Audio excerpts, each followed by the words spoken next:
National president বলেছিলেন যে ওনাদের সঙ্গে মিট করে একটা ছোট্ট মিটিং করতে। আমি যেহেতু আজকে হুল দিবস ছিল এবং দেবরাতে কন্যা সুরক্ষা যাত্রা ছিল, দুটো অ্যাটেন্ড করে আমি ওনাদের সঙ্গে এখানে মিট করছি। আমাদের যিনি জিএস ছিলেন এমএলএ অগ্নিমিত্রা পাল মহোদয়া, তিনি ফিক্সড করে দিয়েছিলেন মিটিংটা। আমরা একটা 20-25 মিনিটের একটা মিটিং করলাম। তাতে আমি বেশ কিছু পয়েন্ট বলেছি যেগুলো আপনাদের বলার বিষয় নয়, পাবলিকলি যেটা আমি বলতে পারি। আমি ওনাদের বলেছি যে আপনাদের ন্যাশনাল বিজেপি পাঠিয়েছে, ন্যাশনাল বিজেপি এবং এনডিএ ভারত সরকার চালাচ্ছে। এরা শুধু বিজেপির লোকেদেরকে, বিজেপির ওয়ার্কার্সদেরকে অত্যাচার করছে তা নয়, পুলিশ এবং মমতার লোকজন মিলে এদের দুটো টার্গেট পয়েন্ট হয়েছে এখন। একটা হচ্ছে মহিলা, কন্যা থেকে মা পর্যন্ত, আর সেকেন্ড টার্গেট হচ্ছে হিন্দু। এবং যতগুলো সাংবিধানিক বডি পশ্চিমবঙ্গে এসেছে, বিজেপি তো আছেই, বিজেপিটা তো পলিটিক্যাল টিম, যতগুলো সাংবিধানিক বডি এসেছে লাইক এনএচআরসি, মহিলা commission, SC commission, ST commission, minority commission, এরা প্রত্যেককে ইগনোর করেছে। এমনকি আমি বলেছি অর্জুন সিং মহোদয়কে যখন অজয় ঠাকুর, অমরনাথরা ফিজিক্যালি ম্যানহ্যান্ডেল করে, সেখানে প্রিভিলেজ কমিটির নোটিশে পর্যন্ত এসপিরা যায়নি, আইপিএসরা যায়নি। এবারে সেম ইনসিডেন্ট ঘটিয়েছে সুকান্ত মজুমদারের উপর। তিনি নট অনলি এমপি, তিনি একজন এমওএস। তিনিও প্রিভিলেজ কমিটিতে কমপ্লেন করেছেন। এই বিষয়গুলো দেখা দরকার। এদের ঔদ্ধত্যটা যেখানে গেছে, এরা পার্লামেন্টারি সিস্টেমকে মানে না, এরা সাংবিধানিক বডিগুলোকে মানে না। 2021 সাল থেকে আজ অব্দি যতগুলো রেকমেন্ডেশন মহিলা কমিশন, এনএচআরসি দিয়েছে, কোনো রেকমেন্ডেশন এরা অ্যাকসেপ্ট করে না, উত্তর দেয় না। এই যে কেস্টর কেসে সেকশন অ্যাড করতে বলা, তারপরে ওখানকার এসপিকে তলব করা, এবং যা যা রেকমেন্ডেশন দিয়েছে কোনো রেকমেন্ডেশন এরা মানে না। এসসি এসটিদের ক্ষেত্রে যাদের ক্ষতিগ্রস্ত হয়েছে 4 বছরে, তাদের ক্ষতিপূরণ দেওয়ার ক্ষেত্রেও ডিএমদেরকে একটাও ইনস্ট্যান্ট নেই, এক্সিকিউশন করেছে, ইমপ্লিমেন্ট করেছে। এরা ভারত সরকারের সংবিধান, ভারতবর্ষের সংবিধানকে মানে না। আমি বলেছি আপনারা এই বিষয়ে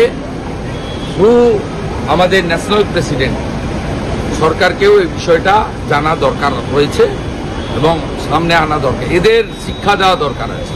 এক্ষেত্রে কি করতে পারে, মানে এক্ষেত্রে আইন শৃঙ্খলা বা রেকমেন্ডেশন না মানলে তারা সুপ্রিম কোর্টে যেতে পারে।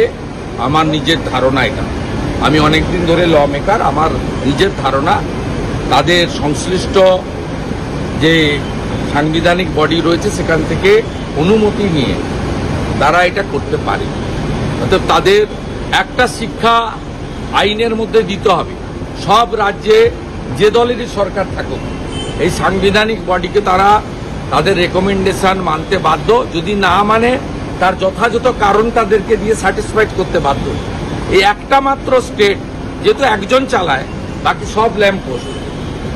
তিনি সংবিধান, তিনি এখানকার প্রধানমন্ত্রী, তিনি এখানকার মুখ্যমন্ত্রী, তিনি জুডিশিয়ারি, তিনি বিধানসভা, তিনি লোকসভা।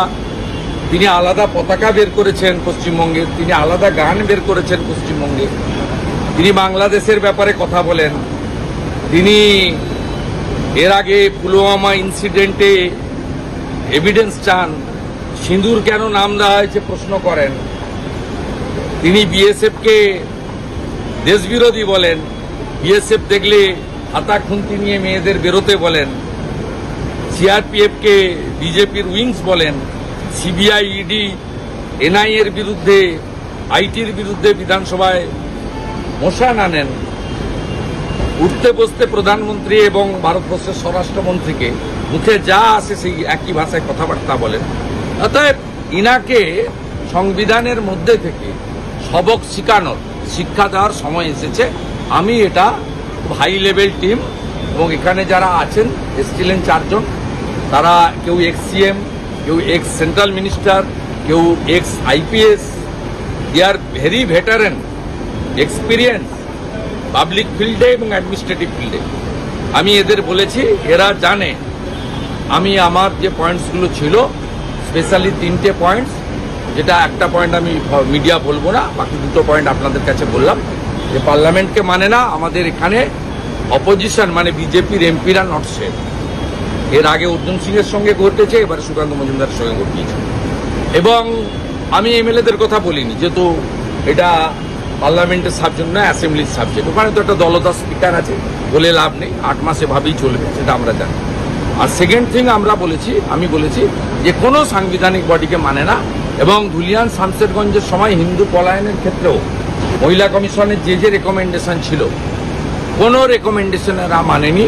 অভয়ের ক্ষেত্রে যে রেকমেন্ডেশন ছিল, রেকমেন্ডেশন না, অ্যাডভাইস এবং প্রপার একদম বলা যেতে পারে প্রপোজাল, ডাইরেকশন টাইপের, এরা সেটা মানেনি। এদের এবারে শিক্ষা দেওয়ার সময় এসেছে মমতা ব্যানার্জিকে, যে সংসদীয় ব্যবস্থা, সাংবিধানিক ব্যবস্থা, বাবা সাহেব আম্বেদকর প্রণীত সংবিধান শেষ কথা বলে, মমতা শেষ কথা বলেন।